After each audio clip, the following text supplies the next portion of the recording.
Nandvimirandasya Gyananjana Shalakaya Chakshurunmilitam Yena Tasmai Shri Gurave Namaha Shri Chaitanya Manobhishtam Sthapitam Yena Bhutale Swayam Rupa Kadamahyam Dadati Swapadantikam Vancha Kalpatarubhyascha Kripa Sindhubhya Evacha Patitanam Pavanebhyo Vaishnavebhyo Namo Namaha Jai Shri Krishna Chaitanya Prabhu Nityananda Shri Advaita Gadadhara Shri Vasadi Gaura Bhakta Vrinda Hare Krishna Krishna Krishna Hare Hare Hare Rama Rama Rama Hare Hare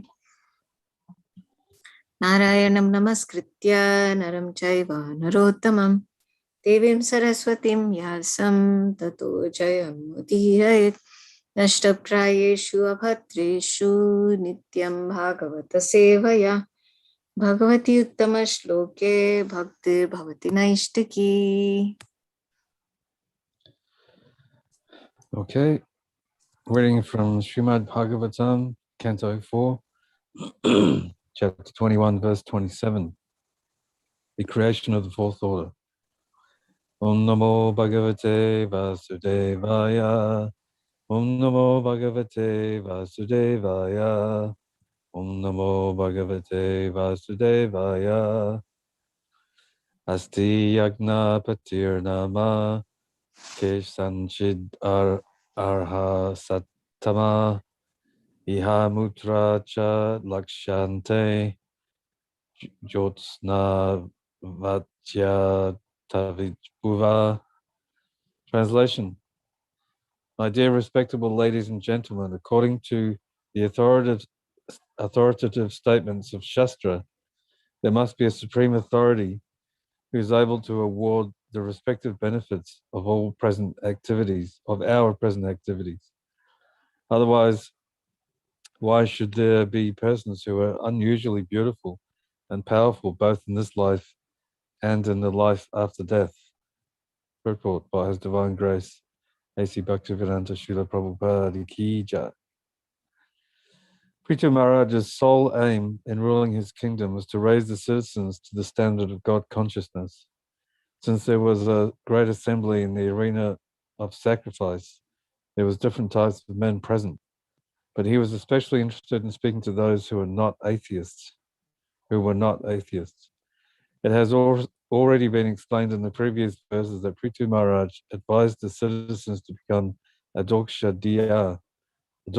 Saja, which means God conscious or Krishna conscious.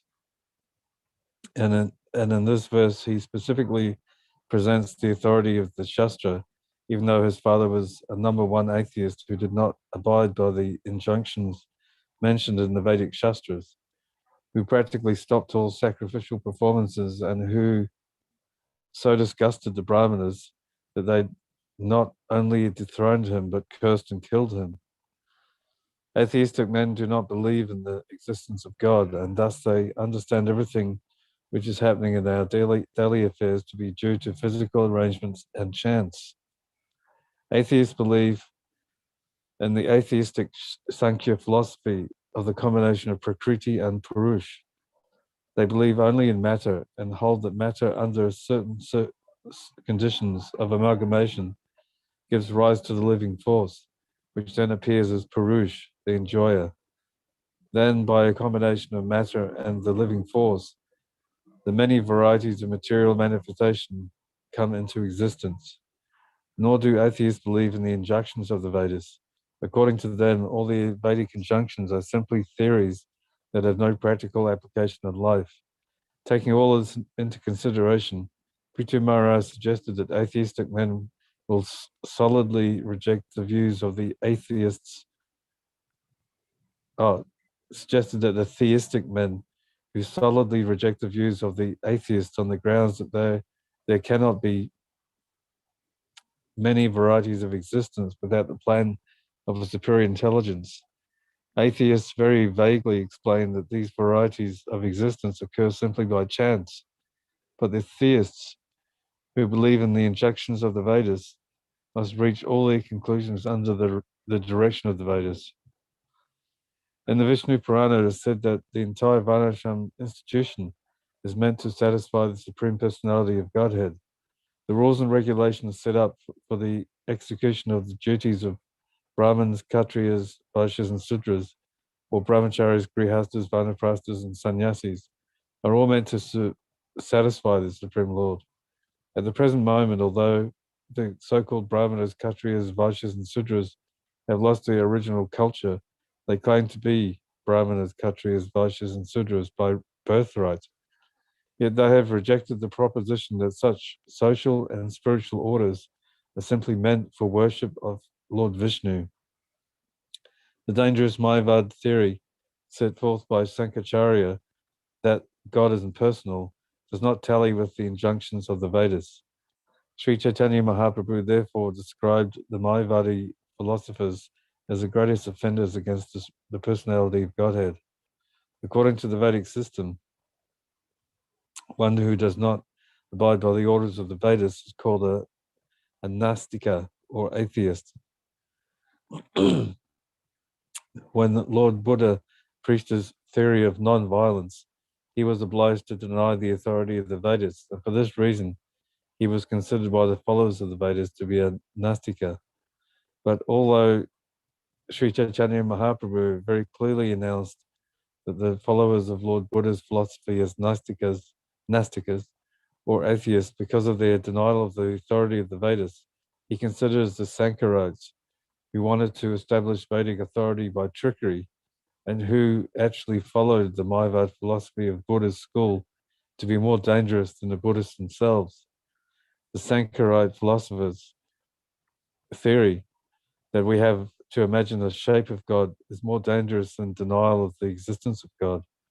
Notwithstanding all the philosophical theorizing by atheists or Mayavadis, the followers of Krishna consciousness rigidly live according to the injunctions given in the Bhagavad-Gita, which is accepted as the essence of all Vedic scripture. In Bhagavad-Gita 18:46, it is said, Yata pravritriyar bhutanam yena sarvam midam tatam svakaramana tam abhyarchya siddhim vidati manava. By worship of the Lord, who is the source of all beings and who is all-pervading, man can, in the performance of his own duty, attain perfection. This indicates that the Supreme Personality of Godhead is the original source of everything, as described in the Vedanta Sutra, Janmadhyasya Yata. The Lord himself also confirms in Bhagavad Gita, Aham Sarvasya Prabhava, I'm the origin of everything. The Supreme Personality of Godhead is the original source of all emanations, and at the same time, as Paramatma, he is spread all over existence.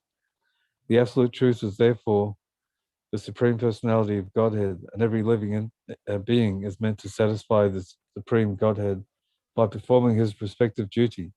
Svakarama tam abhyarcha. Maharaj Prithu wanted to introduce this formula amongst his citizens. The most important point in human civilization is that while one engages in different occupational duties, he must try to satisfy the Supreme Lord by execution of such duties. This is the highest perfection of life. Svanusti datasya dharmasya samasiddhir haritoshanam. By discharging one's prescribed duty, one can become very successful in life if he simply satisfies the Supreme Personality of Godhead. The vivid example is Arjuna. He was a Kshatriya. His duty was to fight, and by executing his prescribed duty, he satisfied the Supreme Lord and therefore became perfect. Everyone should follow this example. The atheists who do not, are condemned in Bhagavad Gita 16:9 by the following statements. Tan aham dvista kuran samsareshu naradamman. In this verse, it is clearly said that persons who are envious of the Supreme Personality of Godhead are the lowest of mankind and are very mischievous. Under the regulative principles of the Supreme, such mischievous persons are thrown into the darkest region of material existence and are born of asuras or atheists. Birth after birth, such asuras go still further down, finally to animal forms like those of tigers or similar ferocious beasts. Thus, for millions of years, they have to remain in darkness without knowledge of Krishna. The Supreme Personality of Godhead is known as Purushottam, or the best of all living entities. He is a person like all other living entities, but he is the leader, or the best of all living entities. That is stated in the Vedas also. Nityo Nityanam Chaitanas Chaitanam. He is the chief of all the eternals. He is the chief of all eternals, the chief of all living entities, and he is complete and full. He has no need to derive benefit by interfering with the affairs of other living entities, but because he is the maintainer of all, he has the right to bring them to the proper standard so that all living entities may become happy. A father wants all of his children to become happy under his direction. Similarly, God or Krishna, the Supreme Personality of Godhead, has the right to see that all living entities are happy. There is no possibility of becoming happy within the material world. The Father and the Sons are eternal, but if a living entity does not come to the platform of his eternal life of bliss and knowledge, there is no question of happiness. Although Purushottam, the best of all living entities, has no benefit to derive from the common living entities, he does have the right to discriminate between their right and wrong ways. The right path is a path of activities meant to satisfy the Supreme Personality of Godhead, as we have already discussed. Svanusti tasya dharmasya samasidir haritoshanam. A living entity may engage in any occupational duty, but if he wants to have perfection in his duties, he must satisfy the Supreme Lord. As such, one who pleases him gets better facilities for living, and one who displeases him gets involved in undesirable situations. It is therefore concluded that there are two kinds of duties: mundane duty and duty performed for the sake of yajna or sacrifice. Yajnatar karma. Any karma activity one performs which is not for the purpose of yajna is a cause of bondage. Jagartat karmano natra lokam karma loko yam karma bandhana. Work done as a sacrifice for Vishnu has to be performed, otherwise the work binds one to this material world. Bhagavad-Gita 3:9. Karma bandhana, or the bondage of karma, is administered under the regulations of the stringent laws of material nature. Material existence is a struggle to conquer the impediments put forth by material nature.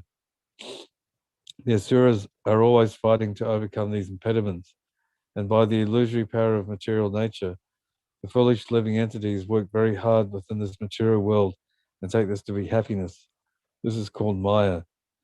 In that hard struggle for existence, they deny the existence of the Supreme Authority, Purushottam, the Supreme Personality of Godhead. In order to regulate the activities of the living entities, God has given us codes. Just as a king gives codes of law in a state, and whoever breaks the law is punished. Similarly, the Lord has given the infallible knowledge of the Vedas, which are not contaminated by the four defects of human life, namely the tendency to commit mistakes, to be illusioned, to cheat, and to have imperfect senses. If we do not take direction from the Vedas, but act whimsically according to our own choice, we are sure to be punished by the laws of the Lord, who offers different types of bodies in the 8,400,000 species of forms. Material existence, or the sense gratification process, is conducted according to the type of body we're given by Prakriti, or material nature. As such, there may be divisions of pious and impious activities, punya and papa. In Bhagavad Gita 7:28, it is clearly stated, Yesham tu antagatam papam janam punya karmanam te dvandva moha nirmukta bhajante mam vidavrata. One who has completely surpassed the result resultant activities of the impious path of life. This is possible only when one engages exclusively in pious activities. One can understand his eternal relationship with the Supreme Personality of Godhead. Thus, one engages in the Lord's transcendental loving service. This life of engaging always in the loving service of the Lord is called adoksha diya, adoksha diya, or a life of Krishna consciousness, which King Prithu meant his citizens to follow. The different varieties of life and of material existence do not come about by chance and necessity. They are different arrangements made by the Supreme Lord in terms of the pious and impious activities of the living entities. By performing pious activities, one can take birth in a good family, in a good nation, one can get a beautiful body, or one can become very well educated or very rich. We see, therefore, that in different places and in different planets, there are different standards of life, bodily features, and educational statuses, all awarded by the Supreme Personality of Godhead, according to pious or impious activities. Varieties of life, therefore, develop not by chance, but by prearrangement. There is a plan, which is already outlined in the Vedic knowledge. One has to take advantage of this knowledge and mold his life in such a way that at the end, especially in the human form of life, he may go back home, back to Godhead by practicing Krishna consciousness. The theory of chance can be best explained in the Vedic literature by the words agnata sukriti, which refers to pious activities performed without the actor's knowledge. But these are also planned. For example, Krishna comes like an ordinary human being. He comes as a devotee like Lord Chaitanya, or he sends his representative, the spiritual master, or pure devotee. This is also the planned activity of the Supreme Personality of Godhead. They come to canvas and educate, and thus a person in the illusory energy of the Supreme Lord gets a chance to mix with them, talk with them, and take lessons from them. And somehow or other, if a conditioned soul surrenders to such personalities, and by intimate association with them, chances uh, chances to become Krishna conscious. He is saved from the material conditions of life. Therefore, Krishna instructs Sarva Dharmam Pratitagya Mamekam Sarvanam Raja Aham Tvam Sarva Papebhyo Mokshayesha Mi Ma Sucha. Abandon all varieties of religion and just surrender unto me. I shall deliver you from all sinful reaction. Do not fear. Bhagavad-Gita 1866. The word sarva papebhya means from all sinful activities.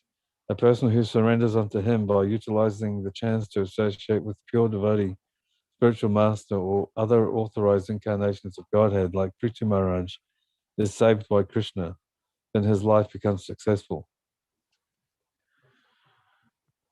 All right, so quite a purport there.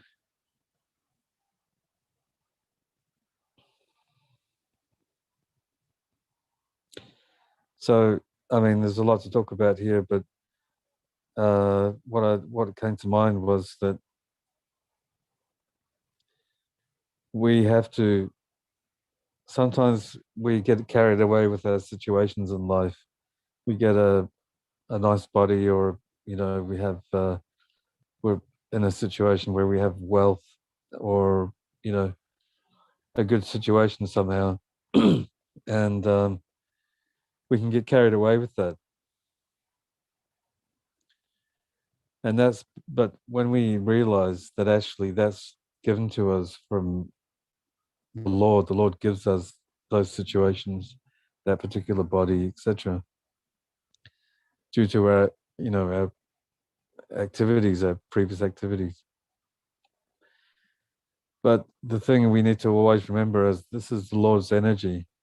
It's all the Lord's energy. This body is the Lord's energy. Everything is the Lord's energy. Even ourselves as a spirit soul, that's all the Lord's energy also.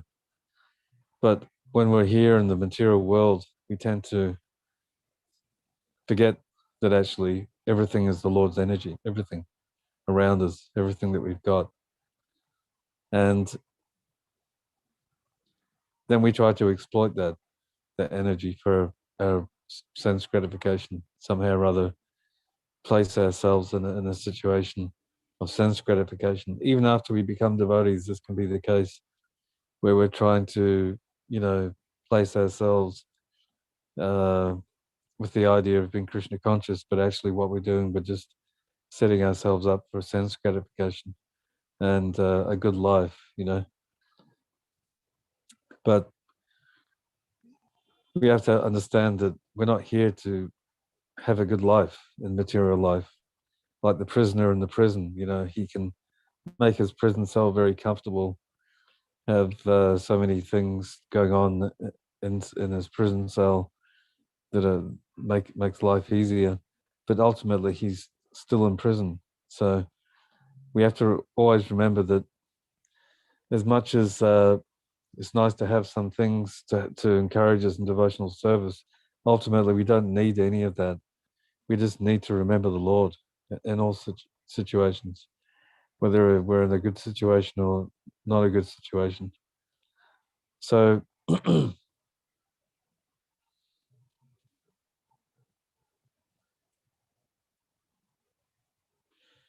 yeah, like I said, there's a lot to talk about here. Most of this is that we know already, so I won't talk about that too much. But the thing is that we tend to forget how lucky we are to have this human form of life. That we are very, very fortunate to have this human form of life. It's very, very rare to get a human birth, and then on top of that, having the chance to actually engage in chanting and serving the Lord, that is incredibly fortunate. It's our great fortune that we've come across this movement, and somehow we've been convinced to start chanting and to start somehow serving the Lord.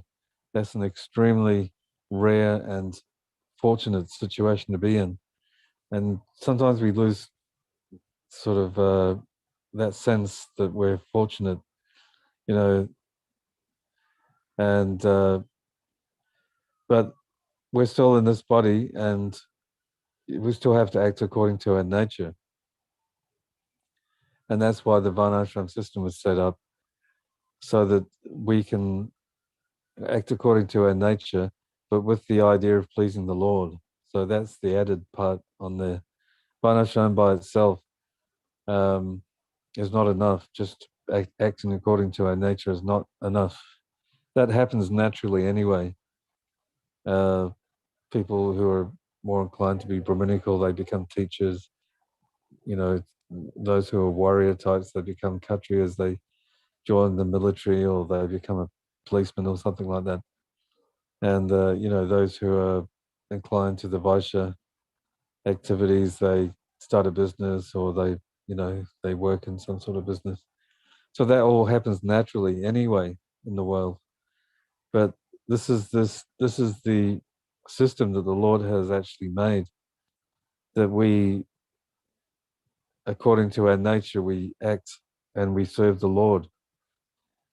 So without that added part on the end, satisfying the Lord, we can't be happy in the Varnashram system just by itself. We can't be happy doing that. If we're not chanting the holy names and we're not trying to please the Lord somehow through the spiritual master, then we just remain on that level.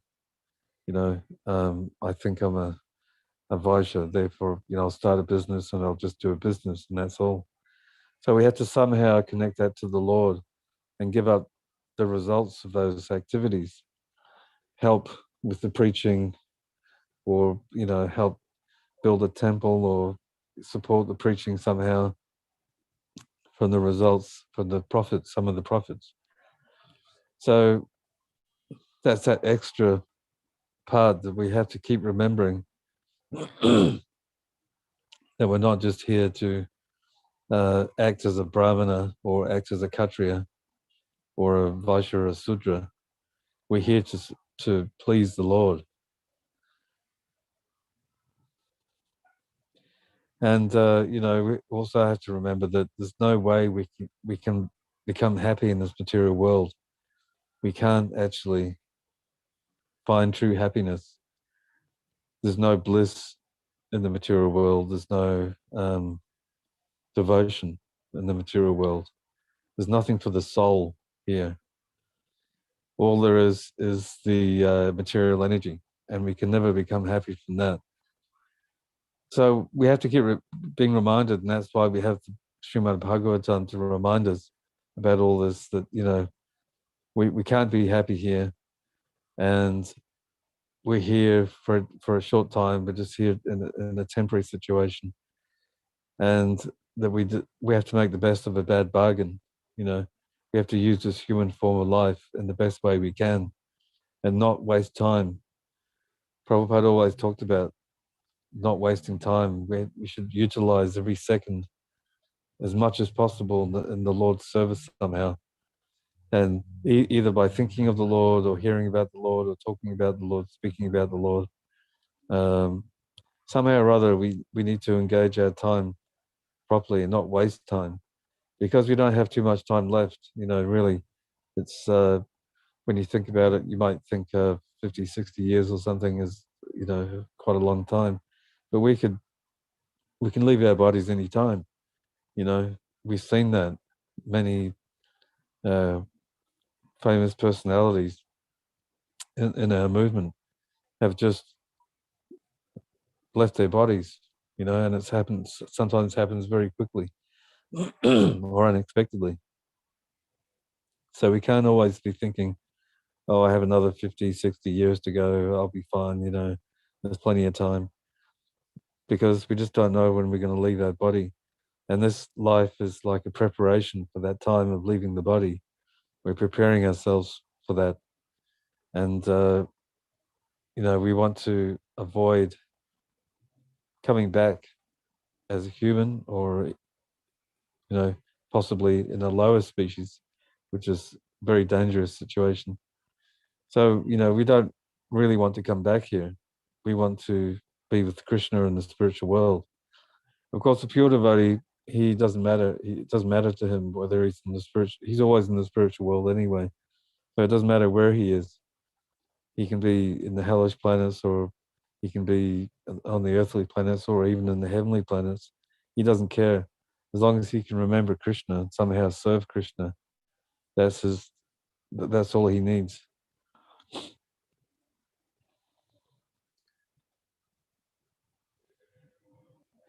And Srila Prabhupada talks about this the verse in Bhagavad-Gita 3:9, where our work has to be done as a sacrifice for the Lord.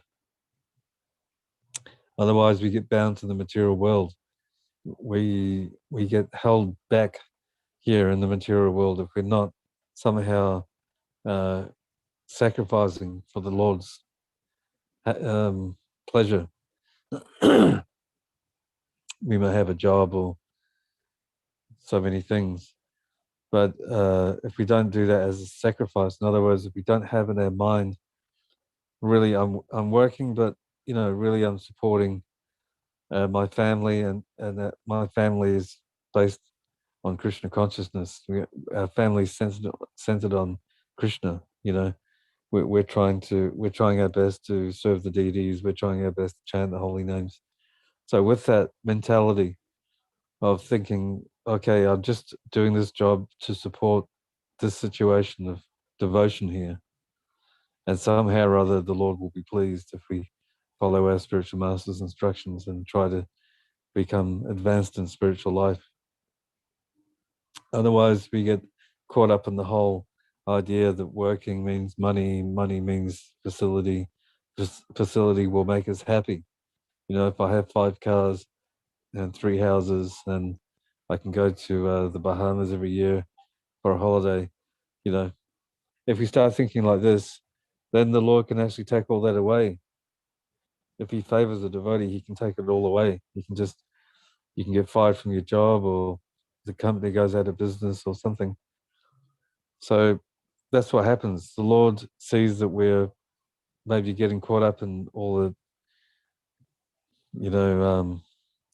sort of the enjoyment of the material energy, that he'll take us away from that situation so that we can learn that we can't actually be happy here. And Srila Prabhupada here talks about regulating the activities of the living entities. So the Lord has a code of law, and he expects us to follow those codes. Otherwise we get punished. If we don't follow things properly, if we don't do things properly, then we get some reactions for that. If we don't follow the injunctions of the spirit of the Vedas, committing sinful activities or not doing things properly, or even with the right mentality.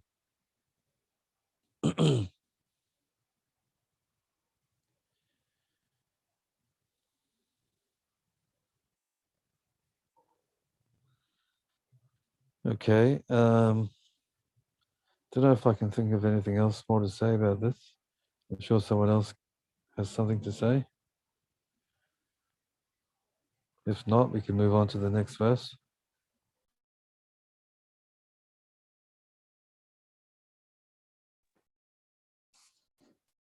Hare Krishna, Prabhu. This whole purport, as you were reading, Prabhupada emphasizes again and again and again that everything has to be done for the pleasure of Lord Vishnu. That's the whole purpose. Doesn't matter what our inclinations are. So I was just thinking that it's such a simple idea. In fact, it's the reality. That's how everything should be done. But it's so easy to skip that little, very, very little understanding that everything is supposed to be done for Krishna's pleasure. So it's always a good reminder to read Prabhupada's books and discuss it in the association of devotees. So it again comes back to the forefront of our consciousness. Yes, yeah. That's why this association is very important, that we continue to read the Srimad Bhagavatam like this.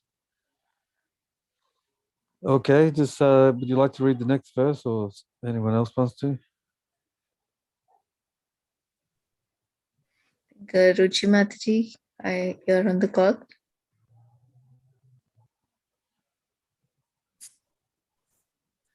I can read it. Okay. 28, 29. Manor Uttanapadasya Dhruvasyapi Mahipate Priyavratasya Rajrishir Angasyasmat Pitu Pita Idrishanam Athanhesham Ajasya cha Bhavasya cha Prahaladasya Balischapi Krityam Asti Kadar Krita. Translation.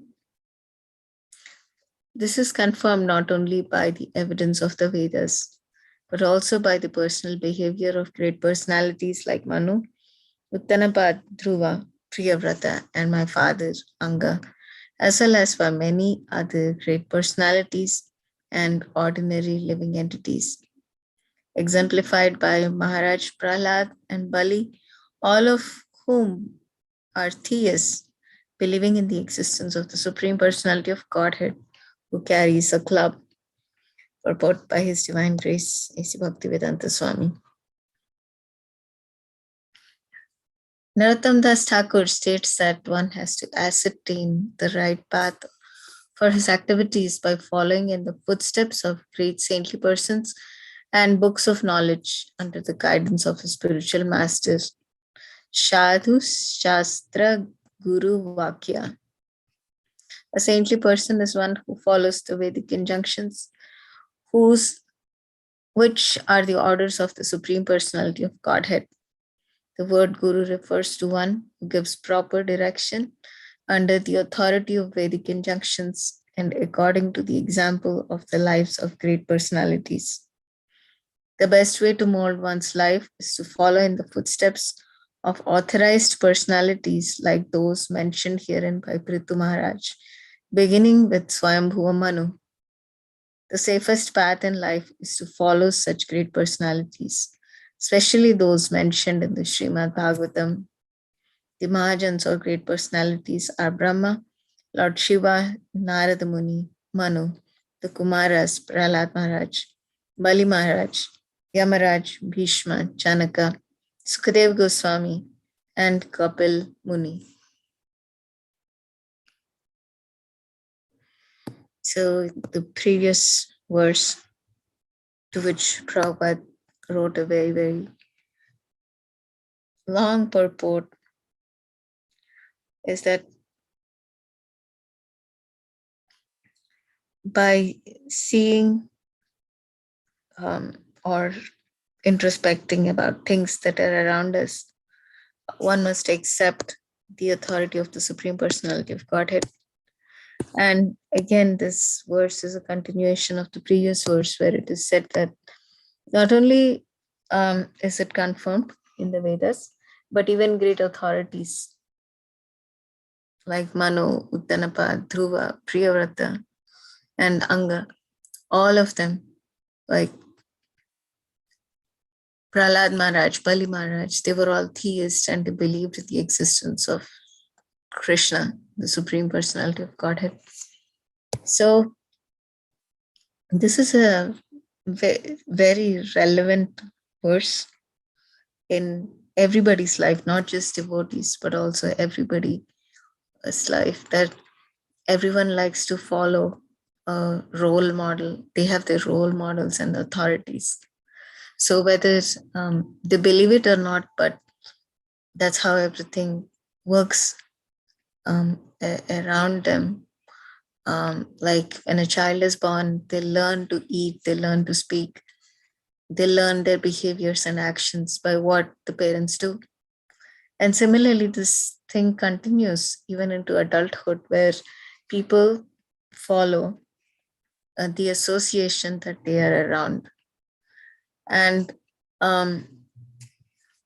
this principle of association is very, very, very important in someone's life, because it not just molds their thoughts, but it actually like gives rise to actions, and those actions actually become part of their character, and basically they shape their life completely around the association that they have. So the same principle is very much applicable in spiritual life also.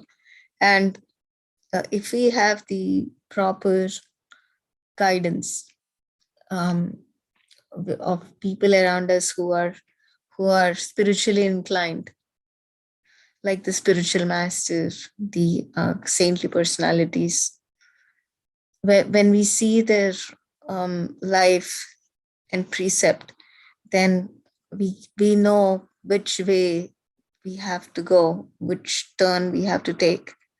It's so important, like to have proper role models in life, especially like those who are giving us spiritual guidance. So here, this verse is specifically emphasizing that very great personalities, the Mahajans like Brahma, Shiva, Narad, Manu, Kumaras.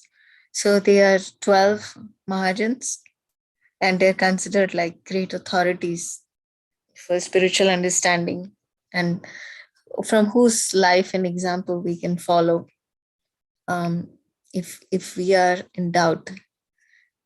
If and when we are like in doubt, we can take examples from authorities and mold our life. And this is also very practical, because like I also see it in like everyday application of some details of principles.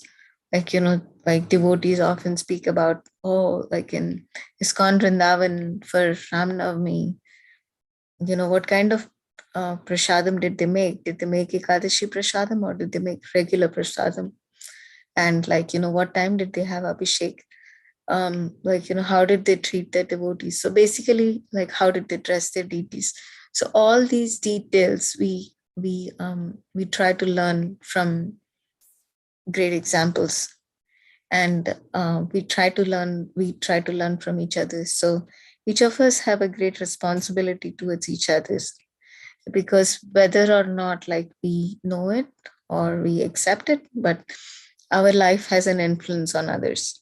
So the more we imbibe this principle of accepting the Supreme Personality of Godhead and abiding by His orders, um, the more we will be, the more we live like that, with that principle in the forefront of our consciousness, the more we can influence others to live by the same principle.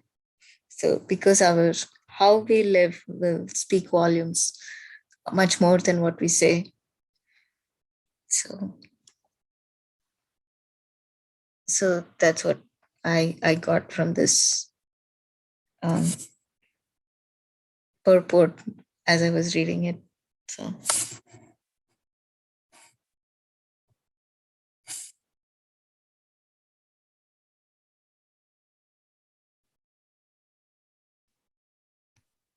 Yeah, very nice points. That last point that you made, that actions speak louder than words, that we should always be an example for others to get inspired by. We should show by example what has to be done, and not always expect others to do that. And then somehow someone will sort of get inspired by that. Okay, shall we leave that now for next yes, week? Prabhu. Yeah. Okay. Yeah, it's quite a long purport. Okay, Srimad Bhagavatam ki jai. Ki Jai. Srila Prabhupada ki jai. Ki Jai. Hare Krishna. Hare Krishna.